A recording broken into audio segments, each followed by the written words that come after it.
안녕하십니까. 나온출판 원리키움수학 대표 조성현입니다. 생각에 불을 켜는 초등수학의 혁명, 원리키움수학 교재 설명에 오신 학부모님 또 선생님 정말 반갑습니다. 그리고 정말 잘 오셨습니다. 오늘 초등수학의 그 유익한 정보 얻어갈 수 있는 귀중한 시간이 아마 되실 거다 생각이 됩니다. 그러면은요, 저희 원리키움수학 교재는요, 인도 베다 수학과 유대인 헤브루타식 교육을 접목한 초등 전과정 영역별 맞춤학습입니다. 그래서 일환으로 인도 베다 수학과 유대인 헤브루타식 교육에 대해서 잠깐 설명드리고 시작하도록 하겠습니다. 인도 베다 수학 하면은요, 인도 카스트 제도의 최상위 계급인 브라만 계급의 구전으로 전해오는 비밀 수학이었습니다. 이거를 체계화해서 내용을 재구성한 게 인도 베다 수학입니다. 인도 베다 수학 하면은요, 다음과 같은 장점이 있습니다. 어떠한 장점이 있냐면요, 첫째, 숫자에 강하게 되고 머리 회전이 정말 빠르게 됩니다. 둘째, 쉽고 재미있으며 창의성 개발에 아주 유용한 학습이라고 할 수 있습니다. 셋째, 수에 대한 감각을요, 몸에 익힐 수 있습니다. 그리고 마지막으로 다양한 방법의 계산으로 아이들이 뇌를 단련시켜 줍니다. 즉 다양한 방법의 계산이라는 것은 뭐냐면요, 한 가지 문제를 가지고 여러 가지 방법으로 문제를 해결하는 능력을 기른다는 겁니다. 즉 아이들이 두뇌 회전이 매우 빠르게 됩니다. 두 번째로요, 성공적인 자녀 교육의 모델이라 할 수 있는 유대인의 교육 방법, 헤브루타식 교육에 대해서 잠깐 또 소개를 드리도록 하겠습니다. 유대인들은요, 첫째, 아이들한테 개성과 인격을 존중하는 그런 교육을 합니다. 둘째, 상상력과 아이들의 호기심을 유발하는 교육을 합니다. 셋째, 지식보다 지혜를 중시하는 교육을 합니다. 즉 지식은 아는 것, 정보를 많이 아는 것에 비해 지혜는 뭐냐면요, 그 정보를 얼마만큼 잘 활용하냐 이겁니다. 정말 정보를 잘 활용하는 그런 교육을 한다는 겁니다. 그 다음에 마지막으로요, 상호 토론식 학습을 합니다. 아이가 내가 배운 내용을 선생님이나 또 또래 친구들하고 토론을 통해서 아이가 그 학습을 하게 된다는 겁니다. 즉 유대인의 학습 방법은요, 학생 스스로가 해답과 결론을 찾아가도록 유도해가는 학습입니다. 저희가요, 이번에 이렇게 설명을 좀 드렸는데요, 요즘에는 이 교육 방법이 이렇게 바뀌고 있습니다. 어떻게 해요? 미국과 영국도 이러한 방법을 통해서 스피드 매스매틱스 수학 방법이 바뀌고 있습니다. 심지어 우리나라에게 교육을 전해준 일본도 이 방법으로 바뀌고 있습니다. 저희 나라도 요즘 어떻습니까? 교육 개정에 따라서 교육 과정이 많이 바뀌었습니다. 그럼 실제 예제 문제를 통해서 해보도록 하겠습니다. 2학년 과정에요, 바다 올림이 있는 두 자릿수 덧셈에 대해서 학습을 합니다. 일반적으로요, 67 더하기 29 이 문제를요, 다음과 같이 학생들이 계산하고 있습니다. 여기에 있는 선생님들도 다 아시다시피 잘 보시면은 7 더하기 9 하면은 16, 그래서 1 올라갑니다. 그래서 96, 이렇게 답을 일반적으로 이렇게 학생들이 계산하고 있습니다. 그런데요, 요즘에 어떻습니까? 묶음수 학습, 이거 교재에도 나오지 않나요? 이거 묶음수 학습은 다음과 같이 학습을 합니다. 60 더하기 20은 80, 7 더하기 9는 16, 그래서 96, 이렇게 학습을 합니다. 그리고 세 번째 방법은요, 보수 학습이 있습니다. 보수 학습은 10의 보수, 100의 보수를 활용해서 아이들이 문제를 해결하는 겁니다. 자, 보수 계산 방법은요, 67 더하기 29는 어떻습니까? 29는 30에서 하나가 부족합니다. 그래서 30을 더해서 1을 빼주는 학습을 말합니다. 자, 다음과 같이 67 더하기 이렇게 하면요, 97에서 1 빼주면은 바로 96이 됩니다. 또 이러한 방법이 있는가 하면은요, 67에다가 어떻습니까? 20을 더해주면은요, 87 더하기 9 해서요, 그렇게 학습을 할 수가 있고요. 또 다음과 같이 이런 방법도 있습니다. 29에다 60을 더해서 89 더하기 7 해서 96. 즉, 이 한 가지 문제를 여러 가지 방법으로 해결할 수 아는 그런 학습이 되어야 됩니다. 특히 교육개정은 어떻게 이루어졌습니까? 예전에는 아이가 답이 맞았는가 이것에 중점을 두었는데요. 요즘에는 이렇습니다. 아이가 한 문제를 다양한 방법으로 해결할 줄 아는 그런 학습을 하고 있습니다. 실제로요, 초등학교 또 2학년 과정 후반부에 나오면요, 세 자릿수의 덧셈을 합니다. 자, 이것도 한번 해보겠습니다. 실제로. 일반적으로 계산하면은요, 자, 선생님도 이거 한번 봐보시면은 235 더하기 498 어떻습니까? 하나씩 더해서 1에다 3, 4, 9 하면은요, 1억에서 733 이렇게 합니다. 실제로 이 아이 보니까요, 한 자리 수에 대한 덧셈 말고는요, 다른 것을 모르고 있습니다. 수에 대한 확장이 전혀 이루어지지 않고 있다고 말씀드렸습니다. 자, 여기에 보시면요, 235 더하기 49를 어떻습니까? 498을 이거를요, 500에서 빼기. 이거이 바로 보수학습입니다. 235에다 500을 더해서 735에서 빼기 2를 하면은요, 733 바로 나옵니다. 이렇게 일일이 계산한 거라고 이거가 또 틀립니다. 그리고 두 자릿수 묶음수 계산을 했기 때문에 이것도 또 다른 방법이 있습니다. 어떤 방법이 있습니까? 이렇게 하면은 600에다가요, 더하기 35 더하기 98 이거를 이렇게 할 수 있습니다. 이거를 또 100으로 볼 수 있잖아요. 그러면은 100을 더해서 2를 빼주면 됩니다. 이렇게 계산하면은요, 너무나 빠르게 계산하고 틀리지도 않습니다. 아이들이 받아올림 학습하면은요, 받아올림을 잘못해서 틀리는 경우가 있는데 보수학습이나 묶음수 학습을 통하면은 전혀 틀릴 염려도 없습니다. 실제로 이제 덧셈을 이렇게 하니까요, 곱셈에서도 다음과 같이 아이들이 합니다. 곱셈식 한번 봐보도록 하겠습니다. 자, 곱셈식 보시면은요, 3학년 과정에 두 자릿수 곱하기 한 자릿수에 대한 계산을 배웁니다. 자, 89 곱하기 4 어떻습니까?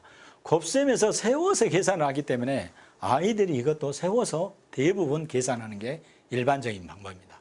자, 일반적인 계산 방법 보시면은 4, 9, 36. 그래서 3 올라가서 4, 8에 32에다 3 더해서 35. 그래서 이러한 과정을 통해서 356 이렇게 결과를 통합니다. 근데 덧셈식에서도 묶음수 학습이 있었듯이 곱셈에서도요, 묶음수 계산하면은요, 다음과 같이 계산할 수 있습니다. 자, 80 곱하기 4는 320, 9 곱하기 4는 36, 320 더하기 36은요, 356입니다. 그 다음에 세 번째 방법은 뭐가 있죠? 보수학습입니다. 89를 90으로 봐가지고요, 90 곱하기 4는 어떻습니까? 360. 360에서 4 빼주면 356이 됩니다. 실제로요, 이 학습이 왜 이렇게 중요하냐. 이 보수학습, 묶음학습이 너무 중요합니다. 이렇게 계산하지 않으면요, 아이들이 이렇습니다. 대부분의 교재들이 이러한 교재가 나오니까 이 문제가 나왔을 때 아이들이 어떻습니까? 이렇게 바꿔서 다시 구구단으로 학습을 합니다. 즉, 묶음수 학습을 하면은 한 자리 곱하기 두 자리, 또 두 자리 곱하기 한 자리, 어떠한 형태의 문제가 주어져도 아이가 바로 직관해서 학습할 수 있다는 겁니다. 정말 이 학습이 너무 묶음수 학습이 너무 중요합니다. 제가 실례를 들어서요, 초등학교 5학년 됐는데 이 아이한테 이 문제를 한번 내봤습니다. 자, 25 곱하기 4 이렇게 했더니요, 이 아이가 아무 생각이 없이 25 곱하기 4를 세웁니다. 자, 실제로 한번 선생님들도 한번 잘 봐보십시오. 4, 5, 20. 2 올라가서요, 2, 4, 8. 8 더하기 2 해서 10 해가지고 아이가 100을 합니다. 이 아이요, 정말 수학 공부 잘할 가능성 정말 없습니다. 왠지 아십니까? 여러분, 25 곱하기 4를 아까 묶음수 학습을 하면은 80 더하기 20 하면은요, 100 바로 나옵니다. 그리고 25에 대한 배수를, 배수 감각을 가지고 학습을 하면은 25가 2배면은 50입니다. 50의 2배면은 100입니다. 근데 아이가 가장 경계해야 할 세로셈 계산을 그것만 계속 일방적으로 학습을 하면은 그러한 결과가 난다는 겁니다. 특히요, 중학교 과정에서요, 어떠냐면요, 이런 문제 나옵니다. 루트 72. 자, 루트 48. 이런 문제 나옵니다. 자, 이 제곱근에 대해서 학습을 하게 됩니다. 아이들이 세워서 하는 이거는요, 어떻습니까? 72를요, 36 곱하기 2. 이거로 볼 줄 알아야 됩니다. 자, 48은 어떻습니까? 16 곱하기 3. 이거로 볼 줄 알아야 됩니다. 이게 세워서 하는 아이들은 이거를 중학교 과정에서요, 다시 이거를 막 해보고 있습니다. 그러면은 여기에서는 지금 제곱근에 대해서 배우는데 이거에 대해서 6 루트 2. 이거는 어떻습니까? 4 곱하기 4니까요. 4 루트 3. 이렇게 바로 나옵니다. 이때 정말 중학교 가서 다시 세워서 하는 학습으로 만약에 돌아간다면은 그때 그 아이를 어디서부터 새롭게 출발해야 될지, 그래서 수포자가 생기는 겁니다. 정말 묶음수 학습 너무 중요합니다. 그 다음 과정은요, 요즘 어떻습니까? 학습의 주산식 셈에 대해서 상당히 많이 학습을 하고 있습니다. 그거를 실제로 주산식 셈은 어떻습니까? 도구를 이용해서 계산을 합니다. 근데 정말 교재화해서 이거를 도구를 이용하지 않고 바로 해결할 수 있도록 한번 해보도록 하겠습니다. 89 곱하기 동일한 문제입니다. 4에 대해서 보시면은 이건 앞에서부터 계산합니다. 그래서 320 더하기 36 그러면은요 356입니다. 이거를 가로셈에서 89 곱하기 4를 어떻습니까? 8 곱하기 4는 32, 9 곱하기 4는 36 이렇게 해서요 어떻습니까? 3, 그에 대해서 5, 6 그래서요 356이 나옵니다. 이거를 수를 확장해서 제가 한 문제를 해보도록 하겠습니다. 자,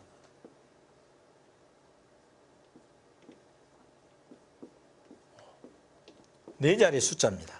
자, 이것도 한번 실제로 아이들이 일반적으로 계산하는 방법 한번 해보겠는데요. 자, 곱하기 5, 8에 40, 4 올라갑니다. 1호는 5에다 4, 그러면 9. 또 5, 3, 15. 1 올라갑니다. 5, 7에 35에다가 1, 그러면 36. 이렇게 해서 결과를 얻게 됩니다. 실제로 해보니까 어떻습니까, 여러분들? 9구단으로 학습하고 있잖아요. 근데 이거를 주산식 셈, 이거 하나의 방법이 아니라요. 7000 곱하기 5, 300 곱하기 5, 10 곱하기 5, 8 곱하기 5를 주산식 셈에서는 앞에서부터 계산하는 겁니다. 7호 35, 3호 15, 1호는 5, 8호 40. 이렇게 계산을 바로 합니다. 그러면요, 여기에서 보시면은 3, 6, 2에 대 5, 9, 0. 어떻습니까? 똑같은 결과를 납니다. 다음에 5학년, 6학년 이 과정에서 두 자리 숫자 곱하기 한 자리, 그 다음에 세 자리 수 곱하기 한 자리, 네 자리 수 곱하기 한 자리까지는요, 직관학습이 반드시 돼야 됩니다. 왜 그런가요? 제가 다음 과정에 문제들을 보면서 또 설명을 드려보도록 하겠습니다. 자, 여기에서 보시면은요, 초등학교 5학년 과정에서 이분모의 덜뺄셈 이러한 문제들을 학습을 하게 됩니다. 보시면은 전체 피자의 9분의 1은 상훈이가 먹고 전체의 12분의 5는 진영이가 먹었습니다. 상훈이와 진영이가 먹고 남은 피자는 전체의 얼마입니까? 이러한 문제입니다. 먼저 아이들 문장제 나오면은요, 먼저 어렵게 생각합니다. 근데 정말 아이들 책 많이 읽어야 됩니다. 그래서 문장제를 보고 바로 식을 세울 수 있는 그것도 정말 능력입니다. 여기에서 식을 한번 세워보겠습니다. 식은요, 1, 전체 피자 1로 보고요. 상훈이가 먹은 피자 9분의 1 조각 플러스 진영이가 먹은 피자 12분의 5 이렇게 식을 세우게 됩니다. 그러면은요, 여기에서 분모가 다른 이분모의 덜뺄셈에 대해서 학습을 하게 됩니다. 이분모의 덜뺄셈을 할 때 어떻습니까?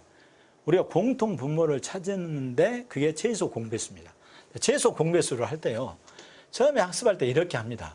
9하고 10이 있으면요, 각각의 배수 하면은요, 9, 2, 18, 27, 36 이렇게 하잖아요. 그 다음에 24, 36, 12의 배수는.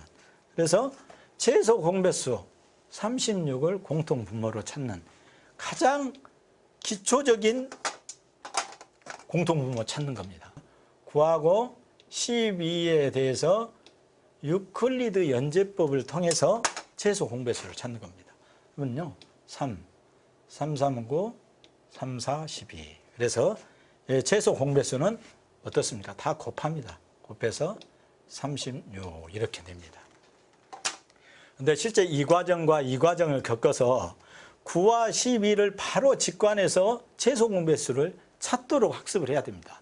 이거를 중학교, 고등학교 올라가지고 또 초등학교 6학년 때도 이거를 찾고 있으면 아이가 이미 배수 감각이 전혀 없는 겁니다. 자, 이거 36을 찾았습니다. 이 문제 한번 풀어보도록 하겠습니다. 자, 1 빼기 36분의 9는 어쩌습니까? 4를 곱했으니까 4 더하기 3을 곱했죠. 3, 5, 15입니다. 그래서 이거는요, 즉 어떻습니까?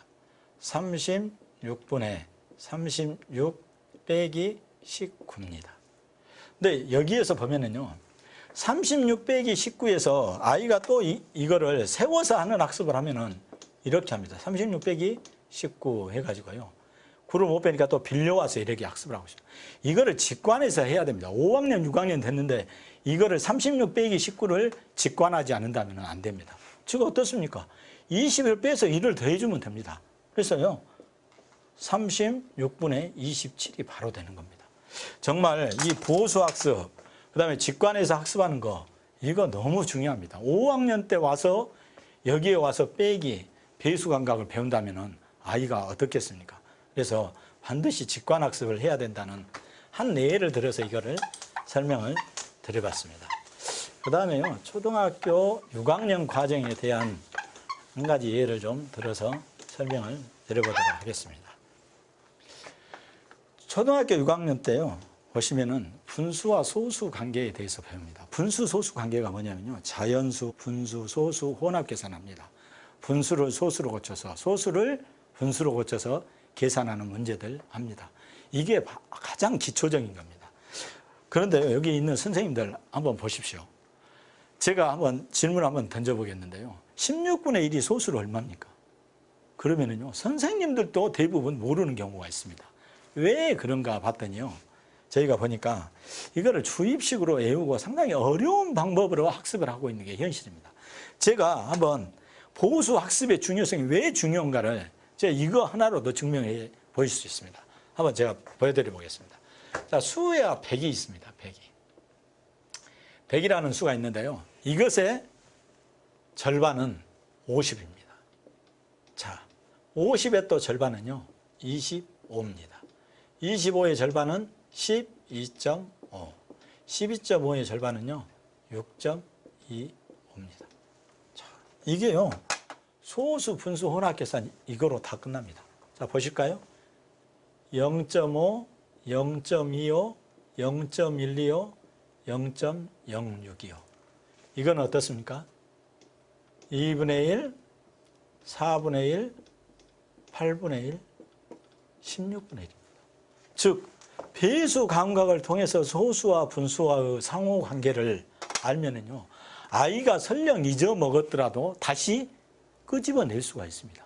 정말 아이들한테 이 보수학습 개념과 배수 감각이 너무 중요합니다. 이게 직관학습이 되면은 이 문제 금방 해결할 수 있습니다. 그 다음에요, 한 가지 더 예를 6학년 과정에 원주와 원주율에 대해서 제가 설명을 좀 들어보겠습니다. 원주 하면은요, 어떻습니까? 둥그런 원의 둘레 주자입니다. 그래서 저희가 초등학교 2학년 때요, 이러한 과정을 배웁니다. 아이들이 실제 사물에 대한 길이재기 학습을 합니다. 측정 영역에서요. 그래서 여기에 제가 그 눈금자를 가지고 여기 나와 있는데요, 이거 한번 보시면은 실제 눈금자가요, 25cm입니다. 이게 동그랗게 제가 한번 만들어 보겠습니다. 동그란 원의 둘레의 길이는 몇 cm일까요? 어떻습니까? 똑같습니다. 25cm입니다. 근데 이렇게 동그랗게 만든 겁니다. 근데 둥그런 원의 둘레의 길이를 동그란 자가 없지 않습니까? 그래서 직선으로 잴 수 있는 게 이 지름입니다. 지름. 지름에다가 어떤 수를 곱했더니 둘레의 길이가 나왔다. 이겁니다. 그게 바로 원주율이라고 합니다. 이게 원주율이 3.14, 1592 그런데 우리 초등학교 때는 3.14까지 이렇게 학습을 합니다. 그러면 실제로 문제에서 여기에 지름이 4cm일 때 둘레의 길이는 몇 센티미터일까요? 이런 문제들 나옵니다.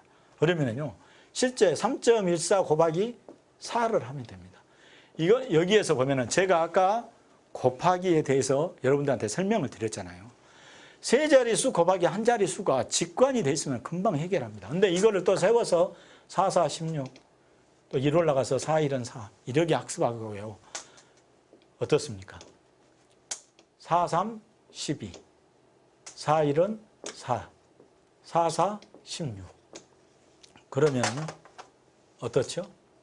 1, 2, 5, 6.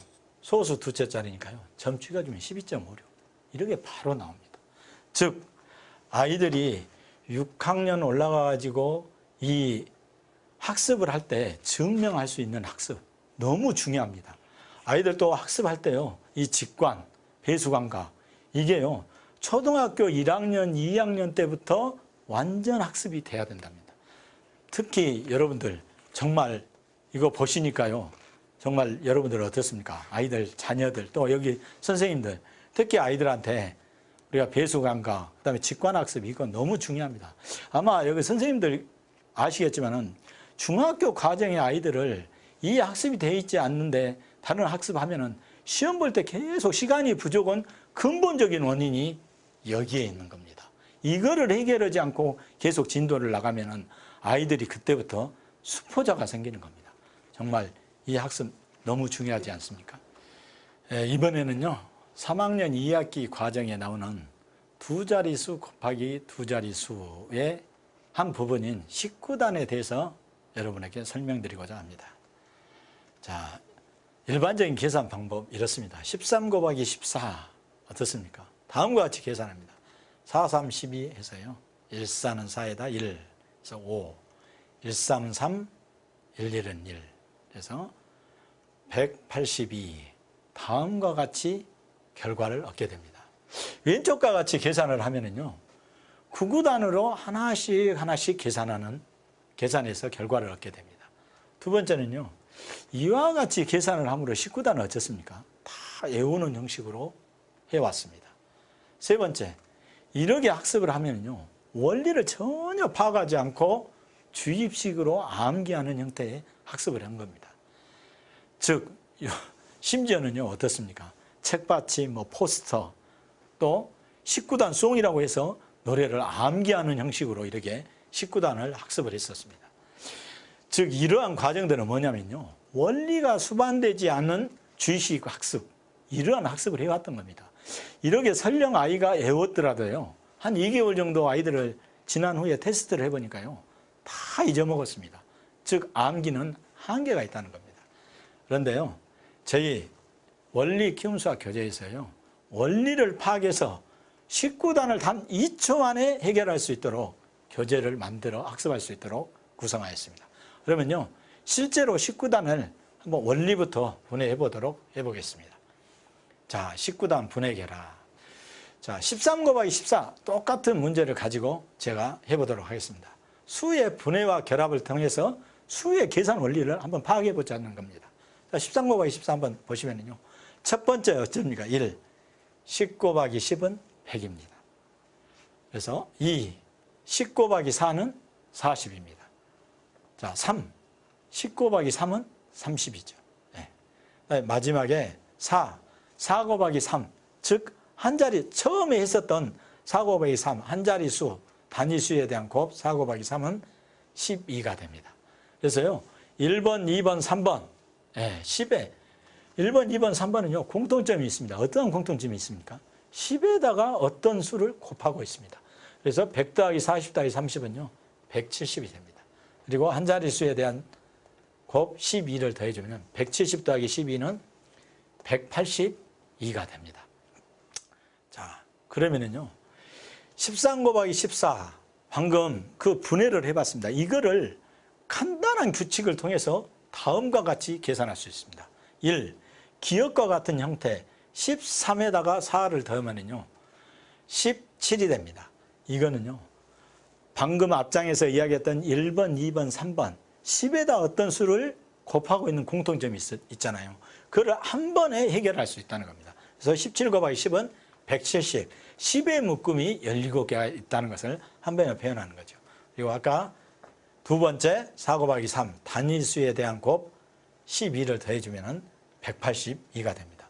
이 규칙을 가지면요 19단 어떤 문제도 바로바로 해결할 수 있습니다. 즉 배다수학의 원리로 수의 원리를 파악해서 19단을 한 번에 해결할 수 있다는 겁니다. 그럼 다음 예제 문제를 통해서요 더 해보도록 하겠습니다. 자, 보십시오. 이제 19단을 2초 만에 해결할 수 있습니다. 여기 선생님들 한번 잘 봐보십시오. 자, 14 곱하기 15 어떻습니까? 14 더하기 5는 19, 10의 묶음이 19개 있으니까요 190에다가 4, 5, 20, 그래서 210 바로 됩니다. 17 곱하기 13 어떻습니까? 200 더하기 21, 그래서 221. 그 다음에 19 곱하기 16, 250 더하기 54, 그래서 304. 어떻습니까? 19단. 너무 쉽습니다. 자, 여기에서는 세로셈을 해봤는데요. 가로셈 학습도 어떻습니까? 이거를 가지고 연상해서 바로 알 수 있습니다. 자, 가로셈 학습 14 곱하기 16 어떻습니까? 14 더하기 6은 200 더하기 4 곱하기 6은 24. 그래서 224. 19 곱하기 13도 어떻습니까? 220 더하기 27. 그래서 247. 바로 해결할 수 있습니다.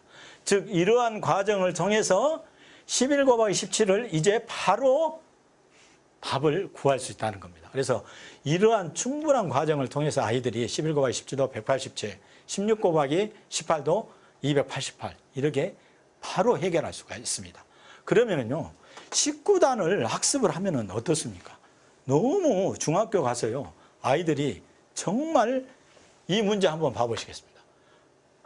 루트 144 이거는 일반적으로 많이 합니다. 루트 169 루트 196 19단 하면은요 제곱근에 대해서 아이들이 바로바로 해결합니다. 자, 이것도 보시면은 12 곱하기 12잖아요. 바로 12로 이게 벗겨집니다. 이거는 169는 13 곱하기 13 어떻습니까? 13 곱하기 13은 자 160에다가 3, 3은 9로 해서 169가 나오는 겁니다. 이거는 196은요 14 곱하기 14입니다. 그러면은 바로 이게 14로 제곱근에 대해서 바로 학습을 할 수 있다는 겁니다. 자, 19단 학습하면은요 어떠한 장점이 있는가 제가 실제로 이 표를 보면서 제가 설명을 드려보도록 하겠습니다.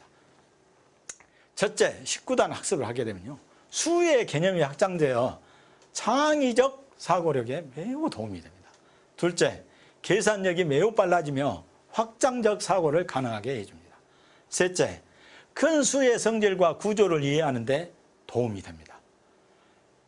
넷째, 소인수분해, 제곱근, 분배법칙, 인수분해 등 중고교 수학의 기초가 됩니다. 마지막으로요, 수학의 기본을 다져주며 확실한 자신감이 생깁니다. 실제로요, 19단을 제가 아까 설명을 좀 드렸는데요. 19단을 그러면 이런 규칙도 있지만은 인수분해에서 보시면은 자, 13 곱하기 12를 해보겠습니다. 이것도 이렇습니다. 13 곱하기 10, 이거를 즉 분해를 하면은요. 13 곱하기 어떻습니까? 10 더하기 13 곱하기 2하고 같습니다. 이 과정들이요. 저희 교재에 나왔습니다. 그래서 130 더하기 어떻습니까? 26. 그래서요. 156. 이거이 나중에 인수분해, 그 다음에 분배법칙에 같이 활용이 됩니다. 그래서 150 더하기 2, 3은 6, 그래서 156이 바로 나올 수도 있고 이거를 분해를 통해서 아이들이 할 수 있다는 겁니다. 그래서 이 19단 학습 너무 중요합니다. 이걸 저희 원리 키움 수학 교재로 하면은요, 2학년 학생들도요, 19단을 바로바로 해결합니다. 정말 좋은 학습이고요. 여러분들 오늘 여기 오셨는데 19단 하나 알아갖고 가신 것도 너무나 큰 정보를 드리고, 아마 이런 거를 국내에서 19단을 교재화해서 아이들이 학습할 수 있도록 한 게 저희 원리 키움 수학 교재라고 할 수 있습니다. 원리 키움 수학 교재의 특징 다음과 같습니다. 첫째, 단순 반복 계산이 아닌 수의 이해력을 향상시켜줍니다. 즉 아이들이 한 가지 방법으로 문제를 해결하는 게 아니라요, 다양한 방법으로 문제를 해결할 수 있도록 합니다. 그다음에 수의 분해와 결합을 통해 수의 계산 원리를 터득할 수 있도록 교재가 구성되어 있습니다. 그리고 셋째, 다양한 방법의 문제 해결로 두뇌 개발을 해줍니다. 한 가지 문제를 여러 가지 방법으로 아이들이 직관해서 문제를 해결할 수 있도록 교재가 구성되어 있습니다. 넷째, 문제를 정확하게 빠르고 계산하는 능력을 향상시켜 줍니다. 아이가 문제를 보고요, 바로 직관해서 감각적으로 계산할 수 있도록 그렇게 교재가 구성되어 있다는 겁니다. 이 과정을 통해서요, 수와 연산 영역을 완전 학습하고 난 후에 이것과 연계돼서 도형 측정 학습까지 연관된 학습을 할 수 있도록 구성되어 있습니다. 그리고 최종적으로요, 아이들이 규칙성과 문제 해결 영역까지, 즉 문장제 문제까지 학습할 수 있도록 구성을 해놨습니다. 저희 원리 키움 수학은요, 수학의 원리를 파악해서 초등 정과정 영역별 맞춤 학습, 즉 수와 연산 영역, 도형과 측정 영역, 규칙성과 문제 해결 영역까지 학습할 수 있도록 교재를 만들었고 또 그렇게 구성되어 있습니다. 그러면은요, 원리 키움 수학 교재 활용, 어떻게 하면 교재를 가장 최적으로, 그다음에 아이들한테 학습 효과를 극대화할 수 있는가, 그에 대해서 몇 가지 팁을 제가 설명드려 보도록 하겠습니다. 첫째요, 아이들한테 이 원리 키움 수학 교재 학습하실 때 이렇게 학습을 하십시오. 이 교재를 할 때요, 매일 규칙적인 학습을 할 수 있도록 여러분들이 지도해 주시기 바랍니다. 둘째, 학습 방법은요, 첫 번째 이렇게 합니다. 이 교재를 구입을 하셔가지고 선생님이나 또 학부모 이렇게 아이하고 학습을 하게 됩니다. 그러면은요, 아이가 대부분 잘 하는에도 불구하고 한두 번 여러분들이 도와줘서 학습을 하게 됩니다. 근데 여기에서 중요한 게요, 처음에 아이들이 도움을 받아서 이 교재를 다 소화하고 나서요, 두 번째는 반드시 재구입해서 이거를 아이 혼자서 학습할 수 있도록, 즉 자기 주도적 학습할 수 있도록 반드시 해주십시오. 그래야만 수학은 학습이 끝나는 겁니다. 여러분들도 아시다시피 특히 수학은요, 선생님이 설명할 때는 이해가 됩니다. 그런데 혼자서 할 때 이해가 안 되잖아요. 근데 그게 뭐냐면요, 아이들 학습 습관에서 반드시 혼자서 해결할 수 있도록 그거를 해줘야 된다는 겁니다. 이게 매우 중요합니다. 그리고 학습 진도 부분에서요, 아이들 이거 학습할 때 처음에 아이한테 어머니들 또 여기에 있는 선생님들, 아이가 3학년인데 아이한테 학습에 부담이 가게 그럼 시작을 하지 마십시오. 처음에 3학년이면요, 정말 1학년 아이들 보수 단계, 그 다음에 묶음수 학습, 그리고 어떻습니까? 보수 학습이 충분히 이루어질 수 있도록 저학년 단계부터, 쉬운 단계부터 시작을 하시고요. 두 번째, 아이가 3학년인데 그러면 3학년 학습을 안 하면 안 되잖아요. 그래서 1학년 과정부터 밟아오는 것은 매일 하루에 10장씩 이렇게 학습을 하도록 하고요. 해당 진도 학습은 어떻습니까? 하루에 한두 장씩 이렇게 하면은 병행해서 학습을 하면은 학습 효과, 아이가 또 학습에 대한 부담도 훨씬 줄어들며 또 학습 효과에 매우 좋을 거라 생각이 듭니다.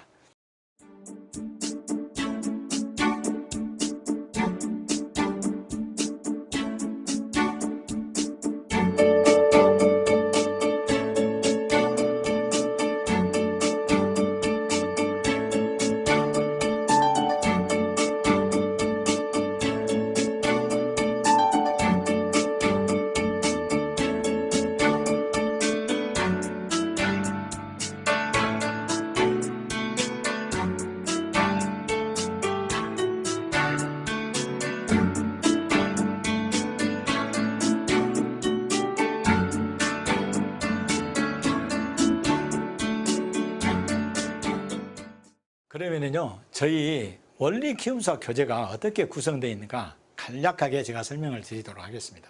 저희 원리 키움 수학 교재는요, 초등학교 1학년, 2학년, 3학년, 4학년, 5학년, 6학년 각 학년별로 4권씩 해서요, 총 24권으로 구성이 되어 있습니다. 자세한 사항은요, 홈페이지에 보면은요, 각 학년별로 내용이 다 기술이 되어 있습니다. 그 내용을 보시고 구체적인 내용을 참고하시면 되겠습니다.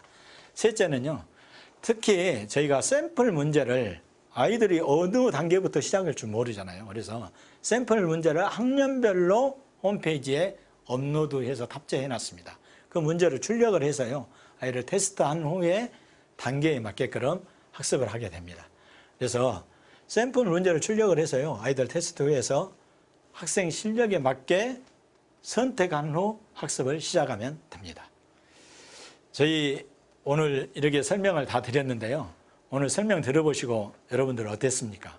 정말 초등 수학 너무 중요합니다. 그리고 또 어떻게 시작해야 되는가 너무 중요합니다. 특히 학생들 일방적인 방법으로 계산하는 그 학습이 아니라 아이들, 여기 학부모님들도 계시고 선생님들도 계시잖아요. 정말 아이들 교재 선택 잘 해주셔야 됩니다. 정말 아이들이 직관해서 초등학교 때 반드시 필산으로 끝내야 하는 학습들이 있습니다. 그거를 저희 원리 키움 수학 교재와 함께 하면은 학습 효과에 만족하실 겁니다. 좋은 시간 되셨는지 모르겠는데요, 오늘 이렇게 설명해 오시고 또 이렇게 정보를 드렸는데 많은 도움이 됐는지 모르겠습니다. 정말 감사합니다.